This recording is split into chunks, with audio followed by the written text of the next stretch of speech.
안녕하세요. 김기동 한자입니다. 오늘은 추석날입니다.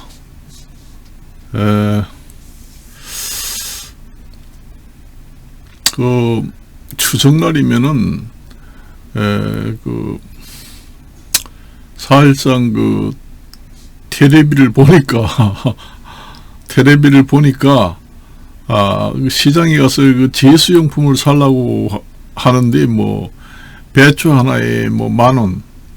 저도 이제 동네에 가가지고 이제 송편을 사려고 하는데 1kg에 15,000원 달라고 하더라고요. 오늘 텔레비 봤는데 물가가 안정됐다고 하지만은 물가가 상당히 많이 올라 있다. 그 중에서도 식품 물가가 가장 많이 올라 있다. 그런 얘기를 합니다. 그래서 제가 항상 얘기를 했잖아요.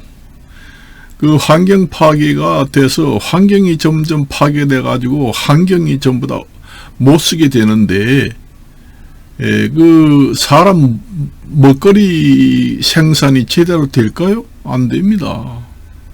농사도 다 타죽고 병들고 바다의 해산물도 오염이 되고 병들고 그렇게 되니까 먹을 사람들은 인구는 점점 늘어서 먹을 사람들은 많은데 환경이 파괴되고 못 쓰게 돼 가지고 농사도 옛날처럼 풍년이 안 들고 잘 되다가 질러 먹어서 죽는다든가 그 다음에 병이 걸려서 죽는다든가 해서 옛날로 말하면 금값이 되거든요. 해산물도 마찬가지입니다. 해산물도 전 세계적으로 해양이 오염 많이 되잖아요. 여러가지 원자력 발전소 이런 것도 전 세계에서 엄청나게 많이 짓잖아요. 원자력 발전소라는 것이 원자력 발전소에서 원자력 발전소가 움직이려고 하면은 물이 필요합니다. 그걸 갖다가 발전소용 농업 용수라고 발전소 공급 용수라고 합니다. 원래 전기 생산한다든가 발전소를 돌리면은 열이 많이 나잖아요. 그러니까 물이 많이 들어갑니다. 그래서 반드시 원자력 발전소는 바다 옆이나 이런 데다가 설치해야 됩니다. 바닷물을 이용해야 되기 때문에 공장도 마찬가지고. 그러다 보니 원자력 발전소만 생기면은 완전히 만땡이다. 정말로 완전 무공해다. 그런 얘기 하잖아요. 근데 원자력 발전소를 생기면은 거기서 쓰레기가 나옵니다. 쓰레기가 지금 버리지 못하고 전 세계적으로 보관하고 있는 게 엄청나게 많거든요. 그래서 이제 거기서 나오는 쓰레기, 쓰레기는 여러 가지 물질도 있겠죠. 그런 거 바다로 그냥 보낼 수도 없고, 그러니까 오염이 되고, 인구가 많으니까 전기는 점점 많이 생산해야 돼, 사람이 있을 거 아니에요. 그러니까 발전소를 많이 지을 수밖에 없습니다. 옛날에는 인구가 제가 한 10살, 12살 됐을 때는 인구가 한 30억 정도밖에 안 됐습니다. 30억에서 20억 정도.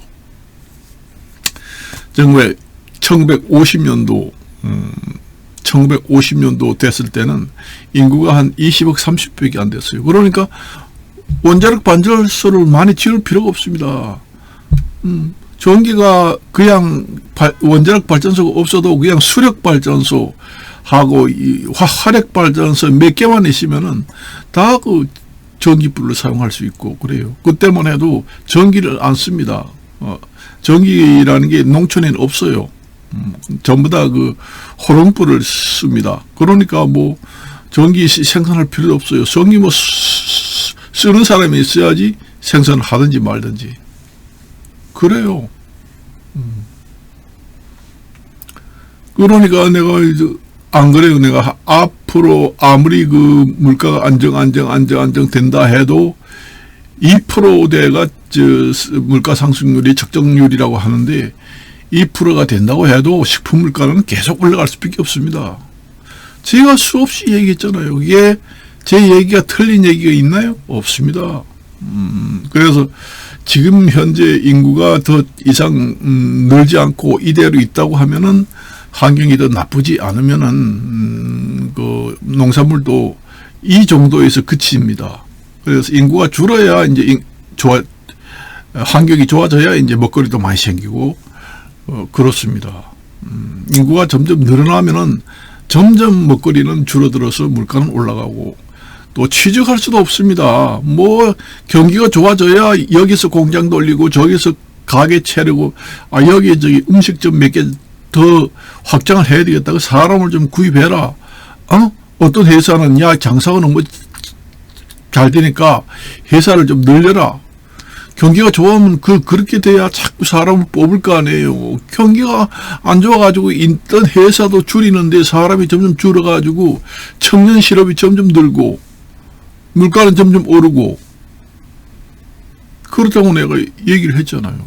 추석날에 그 답답하고 그 골치 아픈 이야기를 해서는 안 됐지만은 그렇다는 얘기고 추석 물가를 살려고 오늘 내가 텔레비고 인터넷 들어가서 보니까 물가가 많이 오른다고 그러죠. 배추 한 단에 10,000원씩 한다고 그러잖아요. 옛날에 제가 한 10살, 8살, 9살 요렇게 될 때는 정말로 인구도 얼마 안 됐습니다. 그래서 중국의 인구가 1억이다. 아유, 인구가 1억이야? 기가 막히다. 그렇게 얘기했으면 옛날에는 1억이 뭐야? 옛날에는 억만장자라고 했잖아요. 옛날에는 돈이 1억만 있으면은 아주 큰 갑부 부자라고 했습니다. 그래서 억만장자가 얘기가 나오는 거예요. 지금의 억 가지고 지금의 애들 껌값밖에 안 되잖아요.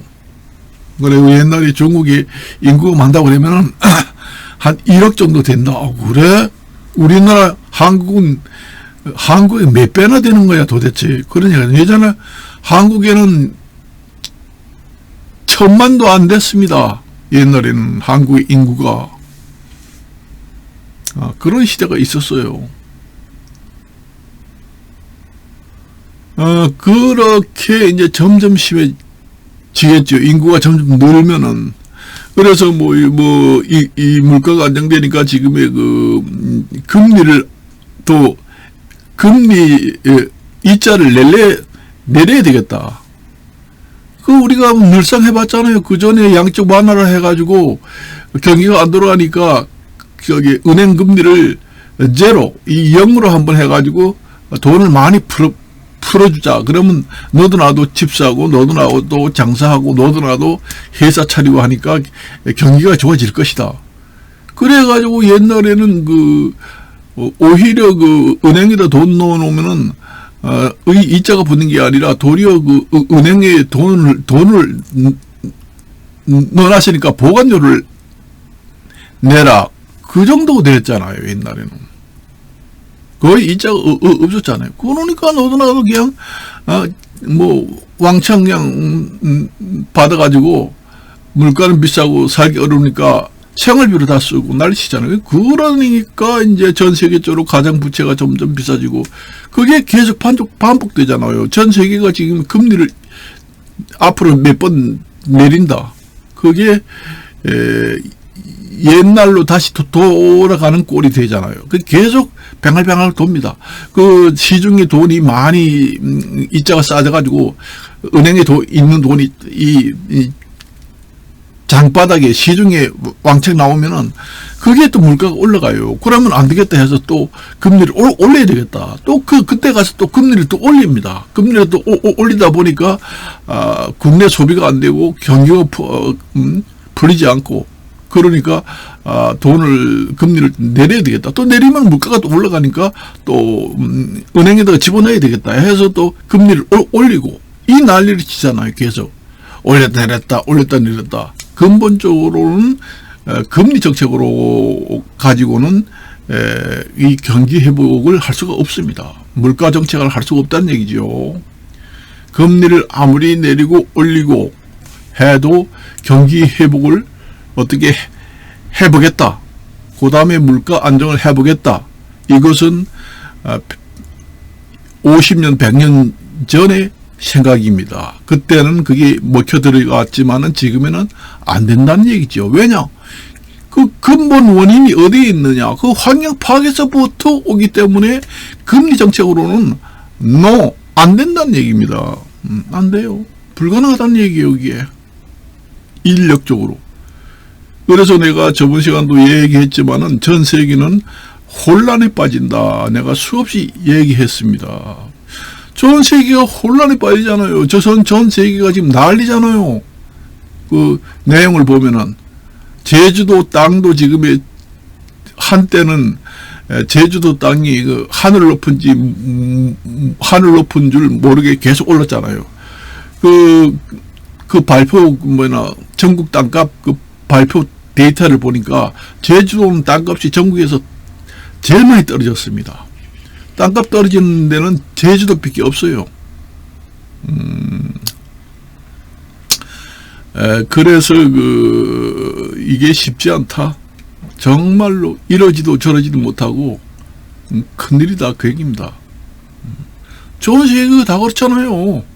그래서 중국 같은 데는 월병이라고 있습니다. 달월자에다가 덕병자 씁니다. 원래 그 중국에서는 한가위 중추절 같은 경우에는 월병을 먹는 그 풍속이 있어요. 그걸 먹어야 달떡이다.